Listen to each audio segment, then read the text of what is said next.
Windows XP. Everyone knows that name. You might not even know what a floppy or a CD disk is, but you are familiar with Windows XP. Literally the best and the most popular Windows version ever released. It's been 20 years and it is still rocking with about 1% of market share, barely losing to Windows 8. Someone might say that it was released at August 24th, but I would deem that incorrect. You cannot get an RTM Day package, can you? You're not an OEM, and neither am I. Windows XP had become available to consumers like me and you exactly at this day, 20 years ago. That is the day when, if you got lucky, you could rush to your local tech shop and get yourself an early release copy. This is a massive historical date that in my books marks the Windows XP birthday. And for this huge anniversary occasion, that is 20 years since XP's actual release, I will build a completely new Windows XP PC out of unused and sealed parts.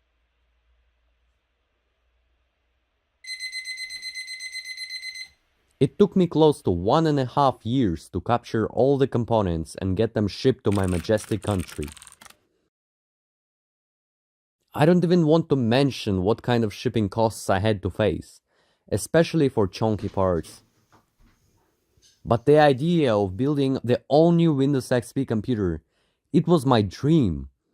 But who else is crazy enough to commit to that kind of endeavor in our community? Enkebukuku? Oh yeah, I'm kidding. Tech tangents. In all seriousness though, watch his video too.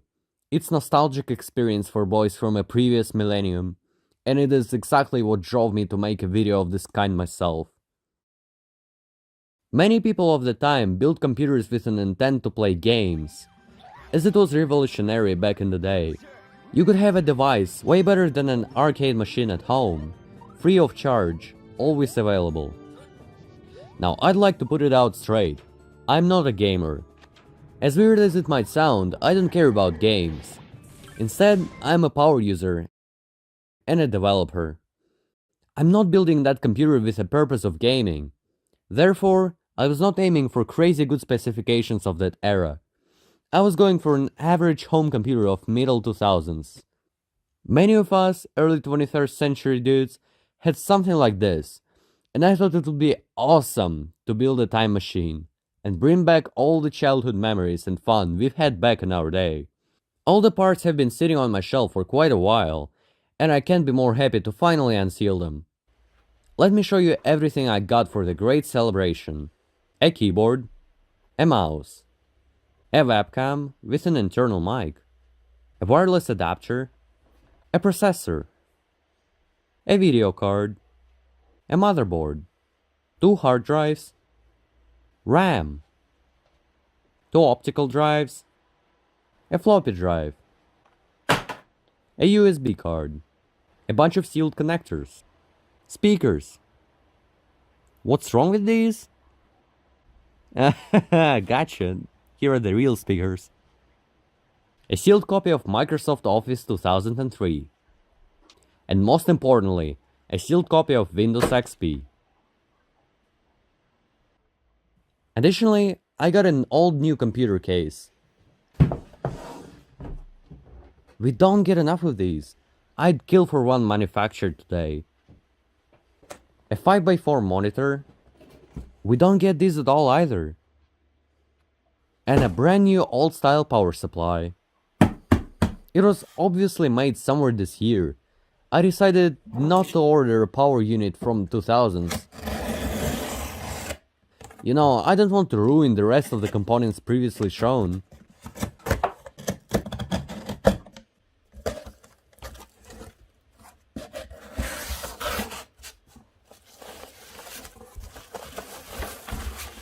As I mentioned before, a video from Tech Tangents showcasing an all-new build of Windows 98 initially drove me to make this video. But I never thought it would be even remotely possible, considering my region and language constraints.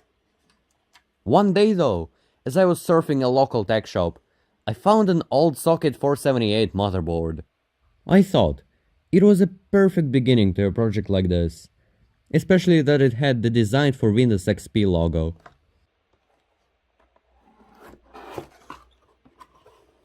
So I pulled myself together and decided to achieve what I thought was impossible at the time.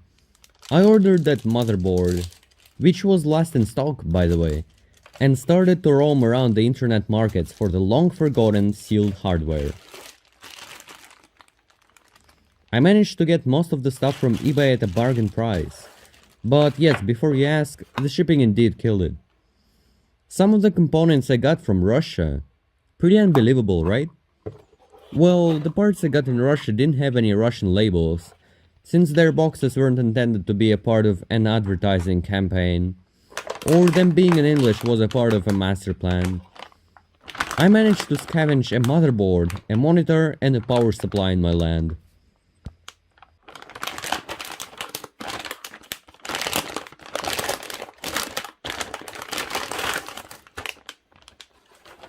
I had spare time to search Russia's tech market solely because of the help of my friends, who were sending me eBay listings of certain parts and consulting me to help to retain the relative time correctness of everything I would get, so I could secure the parts I found quicker.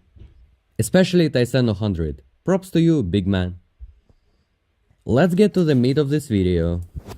I still can't believe I found this motherboard in stock in my local tech shop.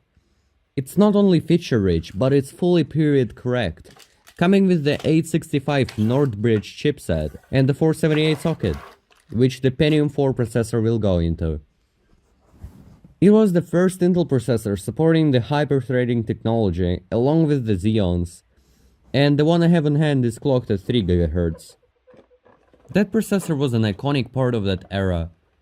Many computers of today still use Pentium 4. And it can run Windows 10, and now Windows 11. Absolute beast. I doubt there are people from 2000s who haven't ever heard of the Pentium 4. Unsealing the box, we find the processor and the heatsink, shipped with thermal compound applied, as well as the manual with a sticker on the backside. Fantastic.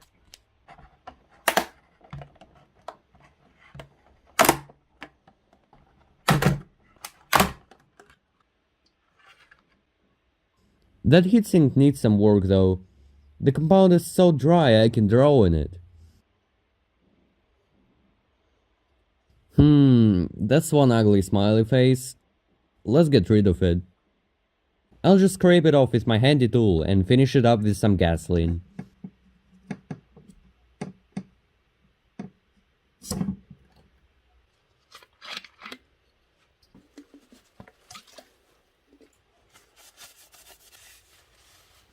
That'll do. And here's the processor itself. Decently powerful and incredibly popular at the time, this bad boy will be the heart of my new build. But what is a good build without a good amount of RAM?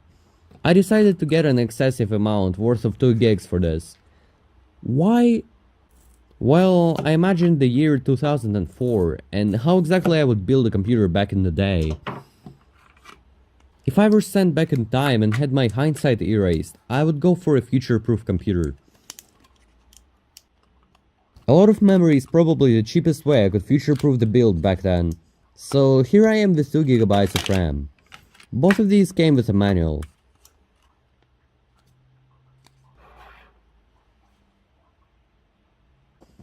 One of the final essentials to unbox is the graphics card.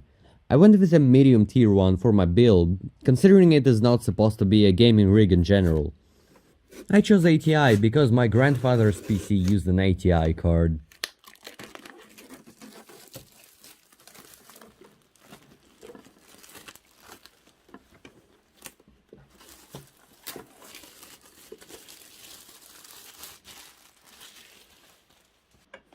As I opened the box, I noticed that I accidentally cut through the box's flap.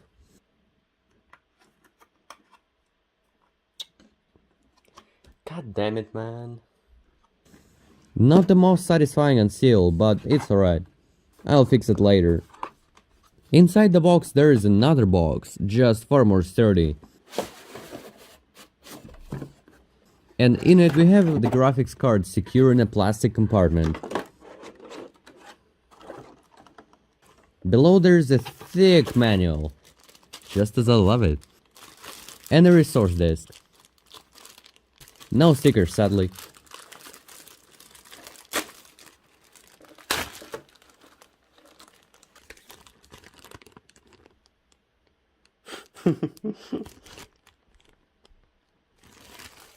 But what really concerned me at that point was whether the card had aging issues or not.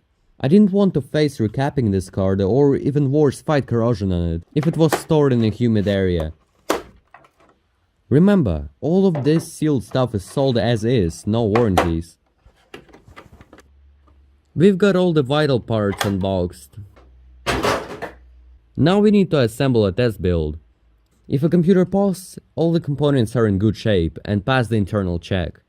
That's what I was praying for. The parts I unboxed all looked pristine. I even inspected them in detail, confirming there was nothing off. But it doesn't necessarily mean the item is good, even if it looks so, especially that it is out of a sealed box. TechTangent's got a voodoo card inside a sealed, though with suspicious looking film box, and it happened to have leaked caps. Horrible. Of course I'm not gonna test the items flat on the desk, let's get the case going.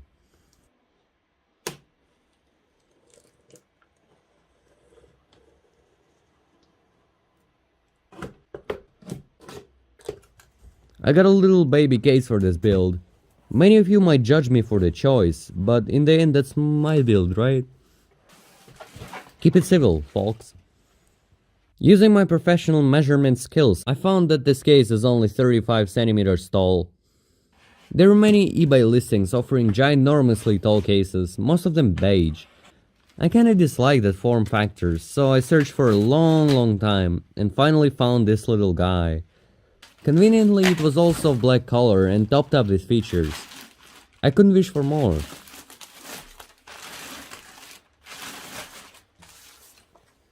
Check it out, it has an entire built-in versatile card reader drive.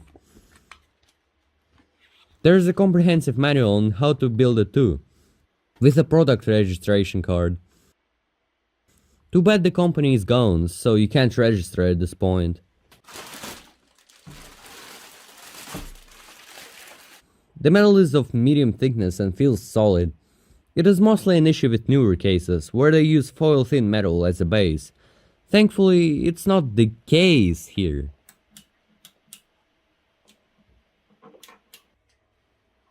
There is a piece of an anti-corrosion paper and a mount kit. The mount kit is attached to the drive bay and has all the necessary screws. The case also comes with 2 chassis fans pre-installed. Time to get the components installed.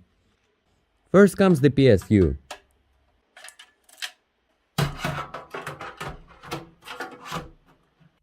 The screw holes are a bit misaligned, but we can work with them. The bottom one is impossible.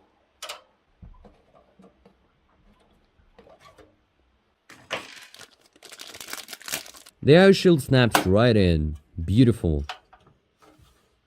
The motherboard is going in next. I'll position it so the connectors fit right in the shield and the screw holes align. It's difficult to do it at the beginning, because the parts are new and the IO shield tends to be a little bit springy. I'll also unscrew one of the slot plates so I don't have to do that later. Let's insert the brains into our robot friend and apply the new quality thermal compound.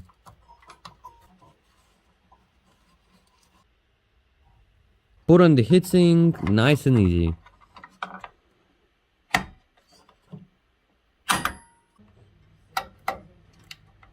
Now connect the 20 and 4 pin 12 volt connectors and add 2 sticks of RAM. Ideally I should have added the RAM sticks first, but should I say I didn't have a plan at all prepared for this video? I also loosened the fan cable. I don't know why I did that, but yeah. Let's screw in the video card for good measure.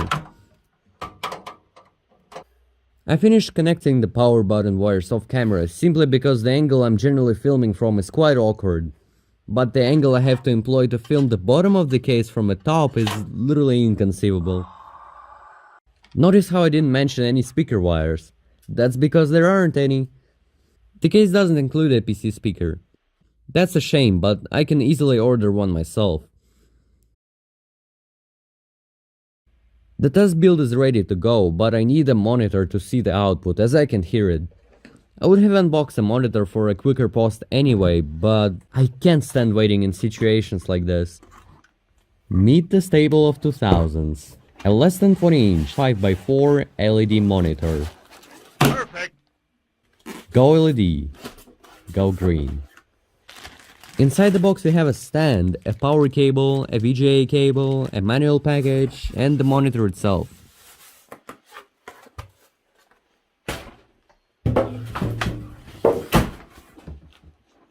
Oh shit. The stand just snaps right in. After successfully connecting it to the computer inside the mess that I'm in, I flip the switch on the power supply in the woeful anticipation of upcoming issues.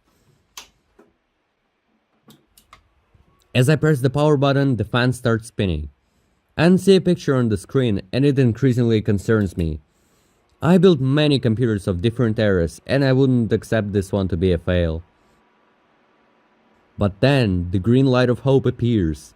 The post screen shows up, completely blowing away my expectations. Hey, it booted! Yes! Yes! Yes! I'm so happy it let me through. I'm so relieved. Let's add the rest of the parts.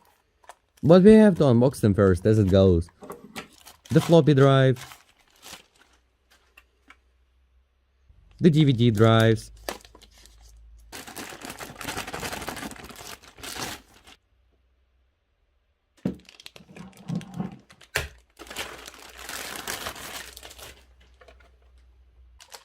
The hard drives.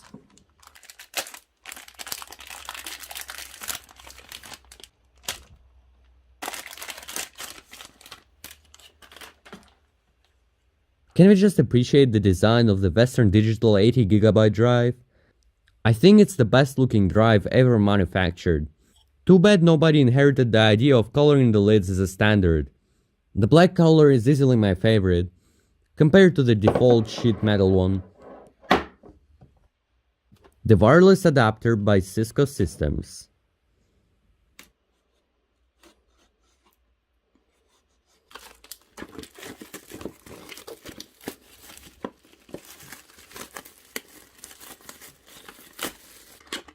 Comes in a nice double package with fabulously detailed manuals and a booklet showing off their product lineup. Look at that sick boombox. I love the design of zeros. No simplicity, just creativity all around. I'll keep that brochure, maybe one day I'll show it off like the 8-bit guy. Who knows, we all grow old eventually. Here we also find the resource ID and the wireless adapter. That's one durable antenna.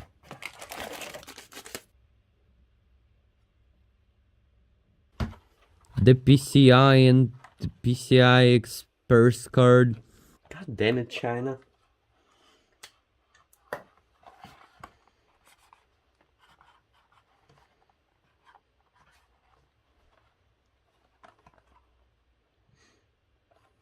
Much better. What I couldn't find was the old sealed USB card. There are simply no listings available for PCI USB cards. There are now, most probably, but I managed to outsource a Chinese substitute for now. It's not that period correct and I don't trust it that much, but it will do for now. I have to prepare the computer to get the rest of the parts inside, and that's going to be slightly convoluted at the end, so good planning is the way to go. Ultimately, I didn't go that easy on myself and screwed up the steps a bit, but remember, I had no plan. No plan is the best plan, so I'll just read the PCI slot backplates. I will pop out all the plastic front covers. And, as expected, there is a metal shield behind one of these. It's welded shut. I never understood the reason why companies added these. Perhaps to improve initial structural integrity? or some sort of an OEM lock. Either way, they really don't want me to insert an additional 5¼ incher. That obviously won't stop me. I have my trusty wire cutters always at hand. Perfect. I'll finish the job with a file. I have to be careful not to scratch the plastic. Sadly, the Mohs scale of hardness is a part of our world's physics. I'll use a little piece of cloth as a shield. I don't really care about it. I need to sand it out just a bit, so it doesn't block the path I'll insert the drive through, and also doesn't scratch it. That would be a symphonical disaster. Feels smooth to touch, so I'll slide them in. Great. I'll use special long screws that came with the install kit. They seem to be exactly manufactured for the plastic washers on the screw holes. And, as expected, a perfect fit. It feels phenomenal when you build a computer just as the designers intended it. And it just works so well. You know what I mean. I'll perform the same procedure on the backside. Oh, and also don't forget the floppy drive.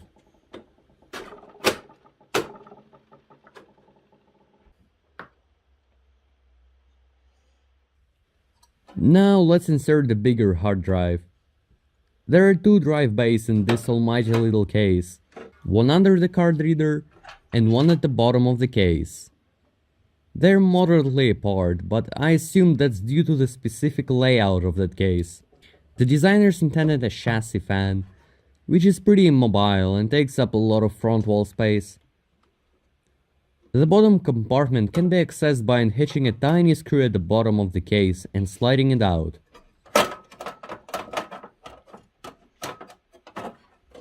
The one on the top, however, cannot once you have installed the CPU heatsink. Well, as I said, no plan is the best plan, and with the power of editing, it's in there. I'll insert the 80 gig drive in there later. The next step is often omitted whilst building an old computer out of all new sealed parts, but it's important to note that CR2032 batteries don't last forever, and they also sometimes run out. Every decade or so. I also have a bunch of these in my closet for a good measure. It's rather irritating when your BIOS settings reset out of nowhere and your PC clock goes nuts. It's also so infuriating when a front panel cable just barely doesn't reach to the pin connector on the motherboard. Good thing I inspected the insides beforehand, which is why I know there was another hole in the front wall. And it might give just enough reach for a wire to connect with a bit of hassle.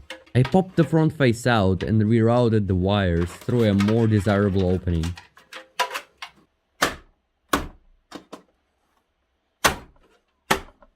The USB wire reached the connector, but the HD audio was still too short. It's insulting how they made it such a tease. Just take a look at that. No worries, it can be fixed. I didn't even imagine something dumb like this might have happened. I'll leave it at that. For now, I'll connect the inferior AC97 extension. It's intended for backwards compatibility with older systems like Windows 98. Now let's turn our attention to the cable management. Since I resorted to an itty-bitty case, it's important to be smart and conserve the space by containing the inevitable hot wire mess. The case install kit came with this nice half-transparent white tie. If you wanna know, the footage in this video actually comes in a chronological order. I was mainly playing with PCI card placements behind the scenes, and that's why you can find the cards jumping in and out all around. No funny business here. Time to slide the additional bay with the 80 gig drive back in. Then secure it. I have no clue why I opted to such an obscure order of operations, but that works just as good, if not better. Next, I plan to insert the serial card. Perfect. But as I played with PCI placements before, I noticed that the network card blocks COM pins on the motherboard. Repositioning the cards yet again was in order. I finally managed to get the COM card in, after a bit of struggle. Inserting the network and the USB card was a walk in the park compared to the COM one. Following that, I decided to connect all the drives. Of course, using sealed wires. I got them years back from a nice old guy while visiting Moscow. The saturated beige of these wires indeed adds a new color to our fresh build. I didn't like the way they looked inside a bag, but once I removed that 15-year-old seal, I unleashed the real color of these.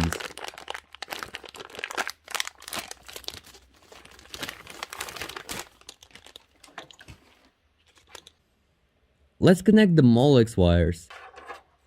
In case you guys see these for the first time, which is highly probable by that point, they are kind of annoying as their contacts aren't secured to the connector body. That results in a lot of fiddling and force to connect them, especially on a factory new power supply. Even though the PSU I got has Molex connectors, there aren't enough of them. That's why I also ordered a bunch of SATA to PATA adapters. PATA is slowly fading away, rightfully so.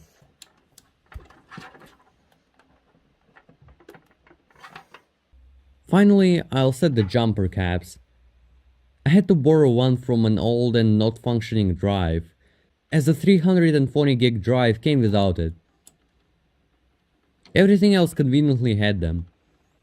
By modifying the jumper position, I set the master and slave order of the drives. The conflicts aren't particularly exciting. There's one more thing I like to do with the drives. That is, physically labeling them. To do that, I cut a piece of masking tape, stick it on, and scribble the drive's label and size on it. Never going to be a question which one is which.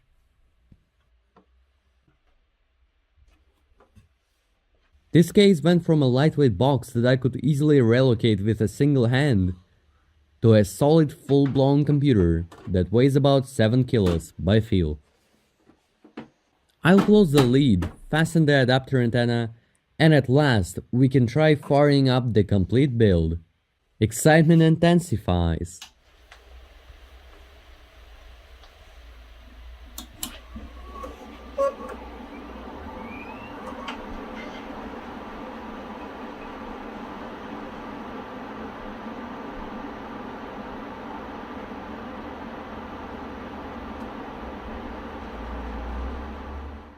Beautiful! I'll briefly cover the rest of the parts, as it will take an insane amount of time to show you everything. Starting with the Microsoft Internet keyboard. There was a pro version of it, which I could have resorted to, but I chose not to, as there were too many buttons at the top, and I found it ugly. Personal preference.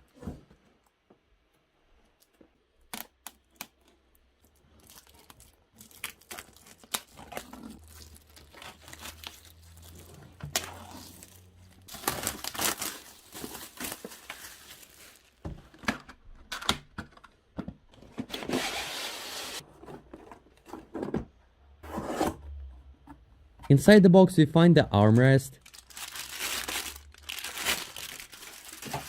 the beginner's manual, which suggests that the use of the keyboard might result in persistent or recurring throbbing and burning sensation. Oh yeah, I'm gonna have quite a bit of that during the first time. Anyway, we also have an IntelliType Pro software disk included. If I recall correctly, it allows remapping of the keys, which is amazing. They include the software free of charge. Finally, we get to and inside the meat of this box.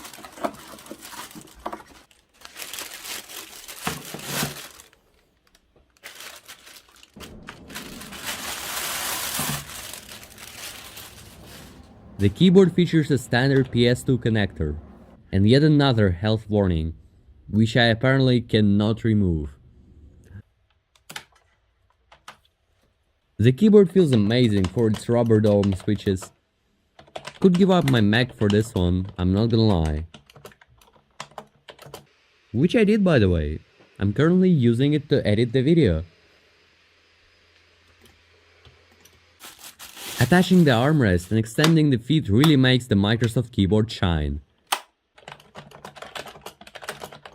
Feels exciting, just like unboxing the Microsoft mouse. I went full Microsoft on accessories here. In the box we find the mouse, which is USB, but by default supplied with a PS2 adapter. Interesting, didn't expect that. What I like about this mouse is obviously the design. Microsoft really knows how to make unique looking things. The optical sensor on this mouse is also a part of the aesthetics, so you can always see the red glowing piece of it. It's looking so good. I sincerely hope one day the companies will start to experiment on product design again. Everything as of 2021 is simple, black, and gaming. Gaming dominates the market. I'm sick of it. The downside to this particular design, well, not really a downside, but just a quirk, is that the airtime when relocating the mouse feels a bit odd. But that's to be expected, because the sensor is located in a different spot. Here's how it looks with the keyboard combined. Isn't that a great combo? We'll add to it with the Microsoft Webcam, which advertises the Windows Live Call button.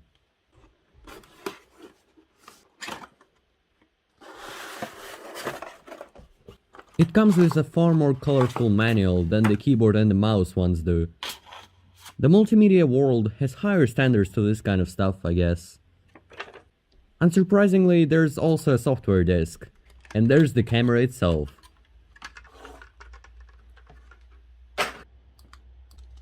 Install software first. Yeet that right into the drive. I'll figure out the best camera position afterwards. Ah yes, the bbrats.com alpha male speakers. It really was just a dumb $20 beginnings kit for this video, but it would be a shame to not unbox these. They look incredibly inviting. And I already don't know where to start with this kind of package. It is thick plastic sealed shut.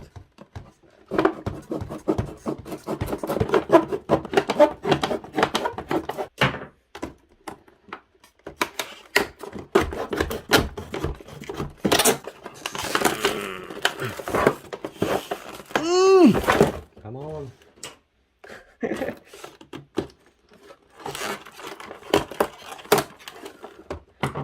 It's an 8.5 opening this box. After a lot of disgusting cutting sounds, it's finally out. And look at these sharp edges as well. The packaging really defines their target audience. For a second I thought I cut myself, but fortunately it was just a bit of pressure. I bet there were so many sealed boxes in stock just because of how stupid difficult these are to open. But in the end it's worth its weight in gold. Looking real good. Okay, I'll stop. I tested how they sound and it was as good as you'd expect. I can't show it on my main channel, but I'll upload an extra video on my second channel just for the sake of it. Now to the real speakers.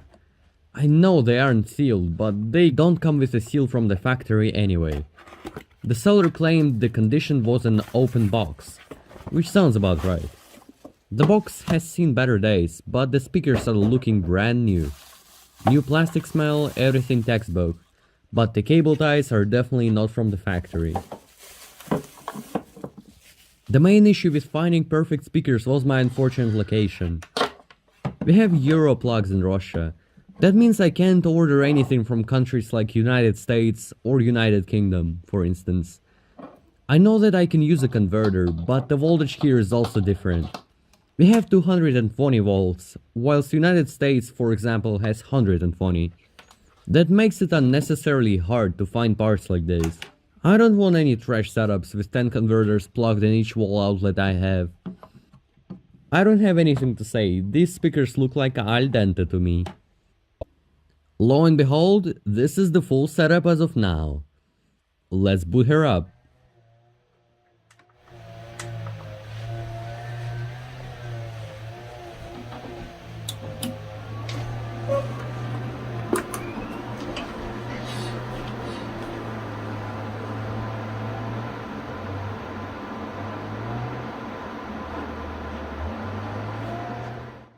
No boot device?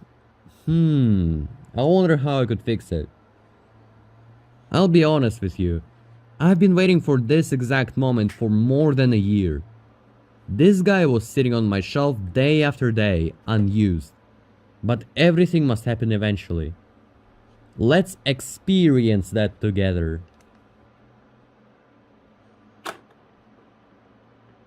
Here I am, unsealing the box that is basically as old as me.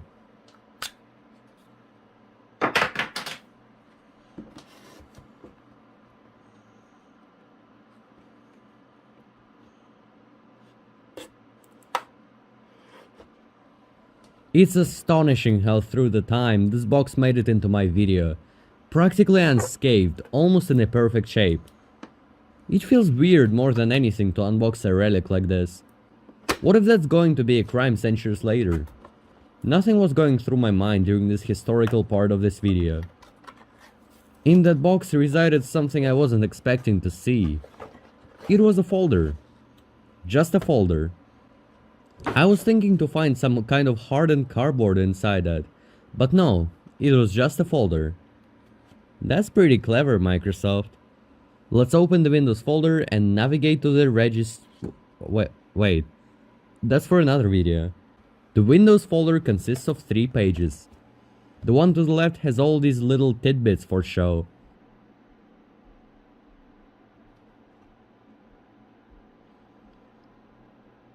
The central one contains a genuine shiny disc that's hard to look at.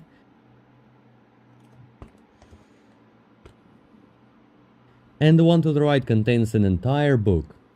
No, 3. One of them is the starting manual. Another is a Windows Marketplace booklet. And the last one should help you explore the fresh new Windows XP install.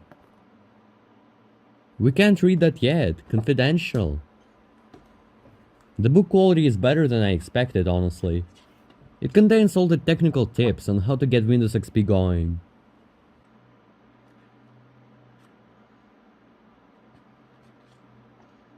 I was starting to get a bit concerned as I couldn't find a product key anywhere in that folder.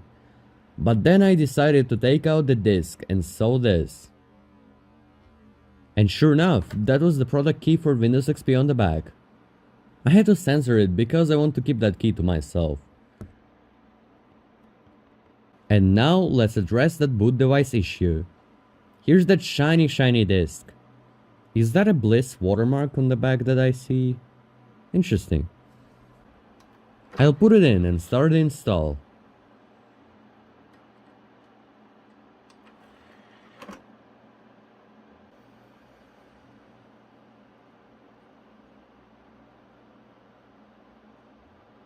That thing will take a while. Real hardware is way different to virtual machines in terms of speed.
Copying, extracting, and installing took about 25 minutes to complete.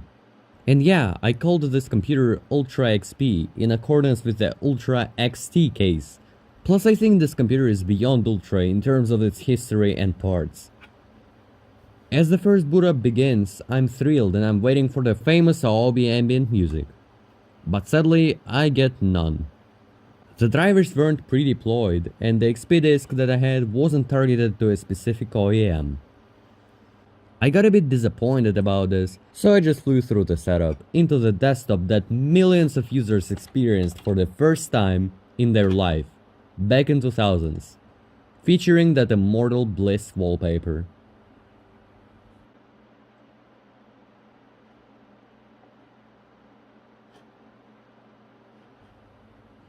Shortly I realized that BIOS settings were off. It's not that big of a problem, it's just the time is off.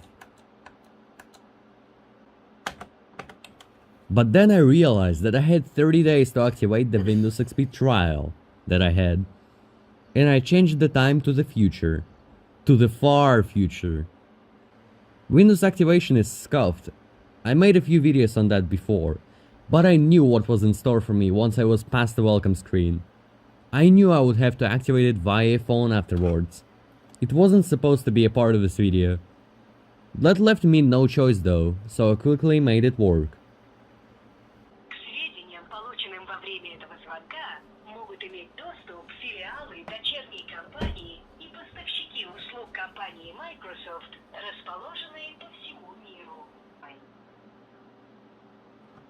I was kind of shocked not to find any stickers like designed for Windows XP in the original box. In my opinion, that's a missed opportunity. There was one sticker that went included with the build, which was the Intel inside. Let me tell you, that thing will largely add to the aesthetics. I love stickers. Some companies today still include them with their products. People love attention to details like that. One sticker is nice, two is perfect. It's up to the user what he values more inside the computer, and that's what he'll usually stick to the front panel.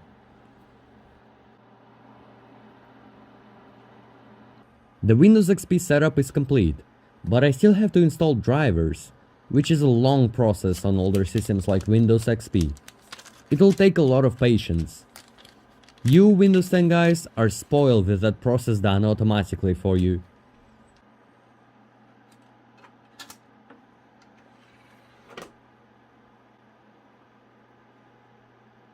Everything went well. I got to enjoy the 2000s vibes with those old creative setup programs. There was one thing specifically that caught my eye. In a traditional ASRock sense, there was an additional feature included. Here it was the ASRock app charger, claiming to make my iPhone charge up to 40% faster, much quickly. And it means the original one, taking the Motherboard release year into account. You can notice how companies actually try to go above and beyond the competition with little attempts at innovation like this. The video card driver program even included sound effects.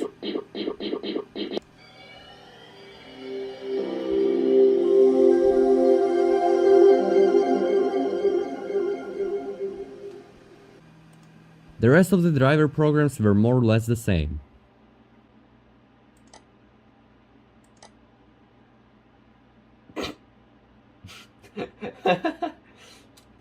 I also decided to install ViewSonic software.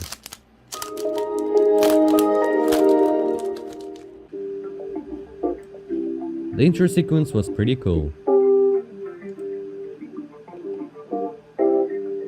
Everything generally went well until I got to install the wireless driver. That went the opposite of smoothly. First of all, their driver was unsigned, which brought up the security warning every single time I tried to get it going.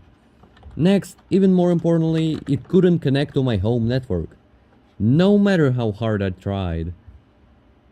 Considering the setup.exe inside the root directory did not start, and the driver was unsigned, I thought it was simply corrupted. I know corruption doesn't work like this, but what else? They suggested to use the XP0 configuration wireless network program instead of their software in the manual, which I did. Still nothing. I had no idea as to why it did not work at all. I did basically everything I could to try and connect it to my home network, including installing the Service Pack 3, but it was all in vain. There was a solution though. I randomly stumbled upon it, and I couldn't be more happy to find at least something to make this catastrophe work. I turned on my mobile hotspot without a password, and for some obscure reason that wireless adapter decided to successfully connect it. Then I did a bit of testing. Removing the password from my home network afterwards did not help. Changing the password encryption method did not help either. Changing the network standard yielded no results. Setting the password back on my hotspot broke it again. Literally nothing worked, except my hotspot without a password. I had no idea what caused that, and I was not willing to spend any more time on this to find out what's wrong. I still don't know. One day I'll figure it out. I assume the router that I have, which is garbage and is definitely at least 7 years old, is too new for the wireless adapter to work in conjunction with. Anyway, back on track. I had my breath of fresh air installing a camera driver again, since I plugged it into a different USB port on the back. Now the system is finally fully installed. There's just one reboot that holds me off.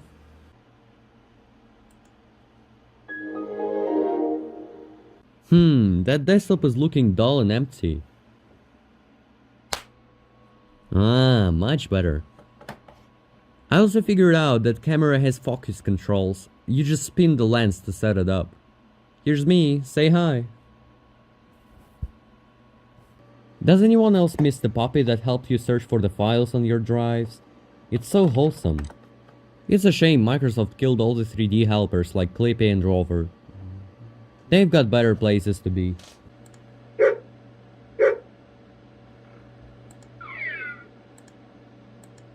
Since it's all about Windows XP, I think we all should get to experience the full boot up of this machine.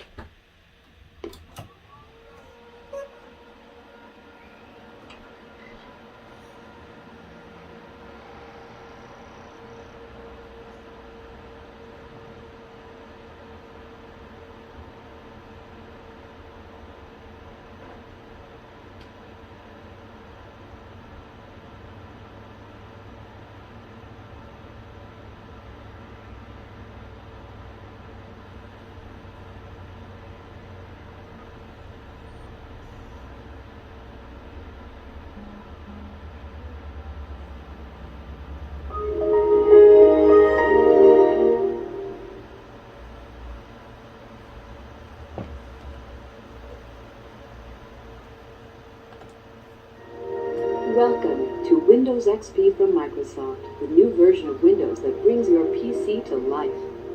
The machine is pretty much done at this point, but I still want to do a few things with it. First of all, I'd like to install Microsoft Office 2003. Office products always went back to back with Windows. I can guarantee at least 90% of all Windows users are familiar with or have used Office in the past. It's just such a vital combination for computer users. A powerful operating system with powerful Office tools. I got this Office copy in an OEM bundle. Let's say the seller kind of scammed me on this one. The listing showed a perfectly fine looking box, but in the end I got this instead of the box advertised. The product is practically the same, but the packaging differs drastically, and the price of it should be substantially lower due to that. If you wanna know, the seller's name that scammed me on eBay is Seller and Buyer 2007. He sells sealed copies of Microsoft products mainly. If you ever want to get started with such a project, you can get copies from him, but be careful of that guy. Do ask him for the box directly through the messages before committing to the purchase, or you might end up in a situation like this, where he sends you out the correct product, but in a horrible packaging. You can also resort to Soft123. He's also a good guy. Isn't the clear in my experience, but don't take my word for it. So far I only got sealed Windows 98 from him. Be careful in general with sellers on eBay. The sealed parts are always sold as is, meaning they could have gone bad after all the years and that wouldn't be anyone's fault. Inside that Dell bundle, there is a lot of things sandwiched. We have a greeting from the Dell team, first and foremost. Then we have a rebate card, which expired literally exactly 15 years ago, as of filming that. Finally, we've got Office Professional and OneNote, which is not included for free. It's just a 60-day trial. Opening the Office Professional box, we find the product key, which I'll censor as well. Next, we see the beautiful shiny disc that is also hard to look at. And finally, there is a booklet with Outlook sneakies and the book underneath it. I assume that's a beginner's guide to Office.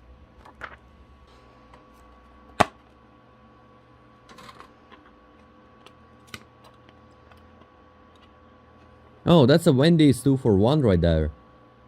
I didn't expect another disc below the main Office one.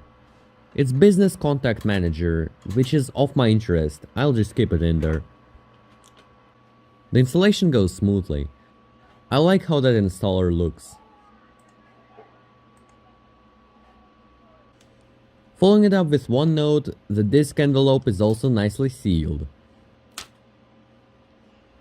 Inside that envelope is also a message about OneNote being a 60-day trial that I must identify. Same installer, same everything, and we are done. Activation wizard pops up and seemingly just confirms that I have a genuine copy over the internet.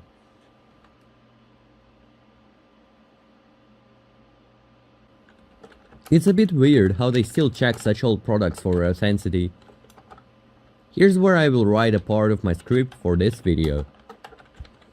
I haven't really ever needed Excel in my life, except that IT exam where I had to learn all the stupid formulas that can be used for practically nothing. The OneNote Tor is being blocked by Internet Explorer. Active content at its finest.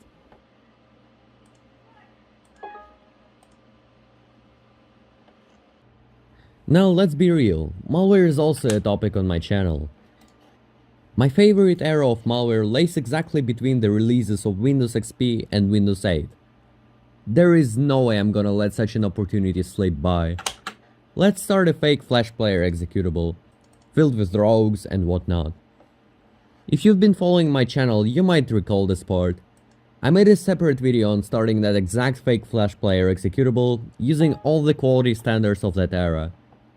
This is the computer that I performed this stunt on.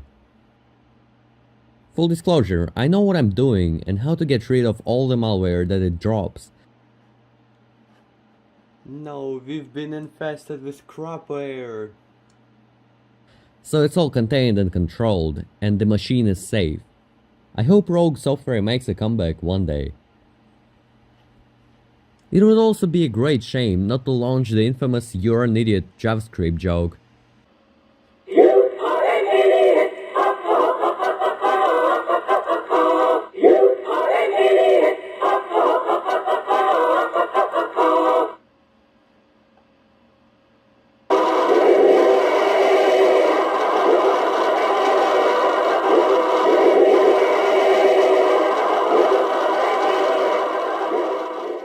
It was quite popular back in the day. Take a look at how fast it consumes computers' resources. It was terrible to get off of your computer. Malware was massive back in the day, but so was gaming. I'm not that interested, but I think we should satisfy all the gamers that are watching this video right now and play some games. Let's see how this machine plays.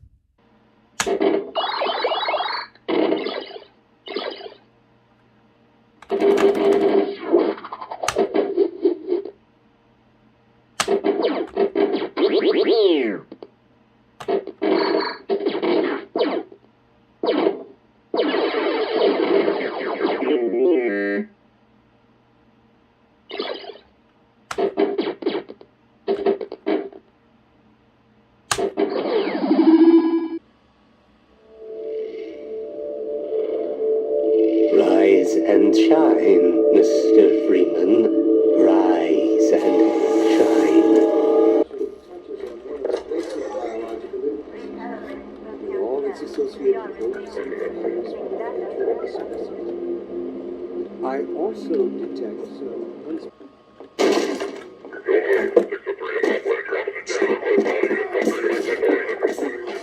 Can't take it anymore. Here we go. Ah! Damn it, get it off me! Lamar, there you are. I thought you got rid of that pest. Certainly not. Never fear, Gordon. She's de-beaked and completely harmless. The worst she might do is attempt to couple with your head. Fruitlessly.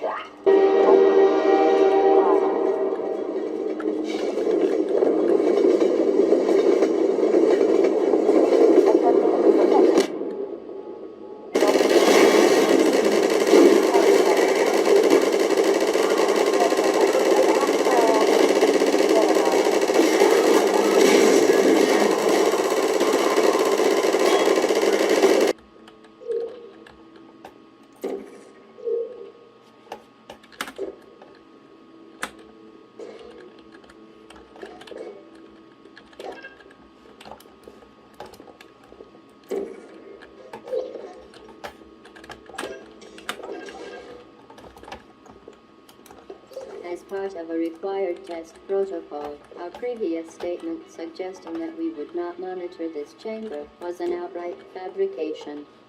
Good job. As part of a required test protocol, we will stop enhancing the truth in 3, 2,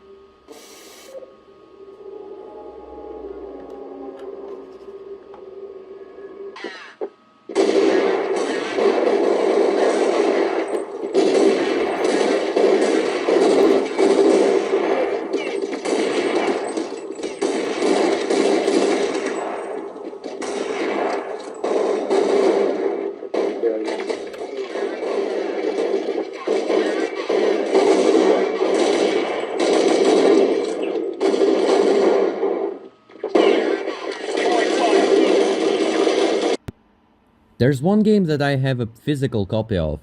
That is the Planet X3 by the 8-bit guy. He's a great man, check him out on YouTube. There are a lot of things in the box, including the old 5¼ floppy disk and a soundtrack cassette. That's way off my desired time period, in the other direction. The only compatible media here is the 3½ floppy with a DOS application. The game was targeted towards early PC clones, which is around the beginning of 90s. But what's so good about Windows XP is the backwards compatibility. The game will be running basically natively via NTVDM. Even though Windows XP is NT, it still allows you to run all DOS applications through the virtual DOS machine, which is NTVDM. What an amazing feature that is.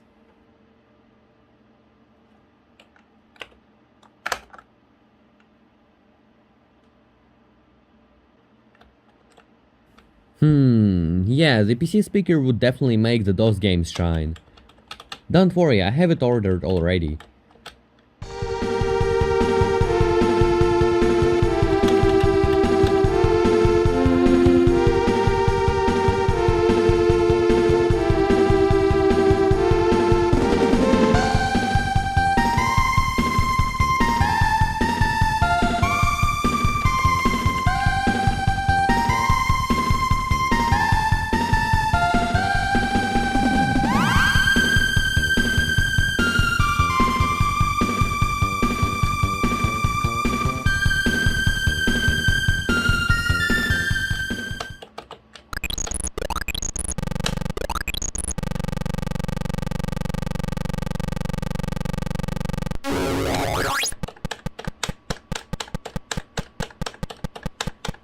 That wasn't the only problem I've run into with playing games on this machine. Half-Life 2 was quite stubborn, I don't know why. It always crashed with out of video memory error. The card I have has enough video memory to run Portal, but apparently not so much to run Half-Life 2. It was also thrown right at the start, where there were no intensive scenes or anything of that sort. The game itself isn't that GPU intensive. in fact very forgiving in terms of hardware requirements, but it just refused to run on my machine. So I started playing with parameters, like the DirectX version and the starting resolution. At the end it boiled down to sheer luck, I think.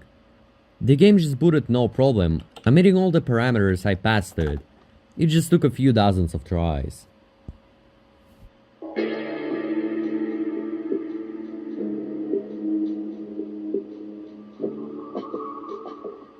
I could have skipped Half-Life 2, but it would be just a huge insult to the gaming history. So I managed to get it working instead. Once in 100 attempts. The machine itself isn't ideal either, nothing can be. There are some problems with internals, like an unused chassis fan on the back, AC97 connected instead of HD audio, no PC speaker, a PCI Express card. But these are simple problems that I can mitigate in mere seconds. I'll leave them for another episode starring this computer. It'll make an appearance on my channel every now and then, so stick around for that. As I'm writing the script, I have no idea if I will be the only one who makes this kind of thing for XP's 20th anniversary. Even if I'm not, I believe that it's a historical moment for the community and memorable experience for me. This might even be the first and the last time I get to do something like that, and I am incredibly happy that I made it count. Let me know what you think in the comments below. And that's all for now. I hope you enjoyed this tribute to the legendary Windows XP system. Thanks for watching, and take care.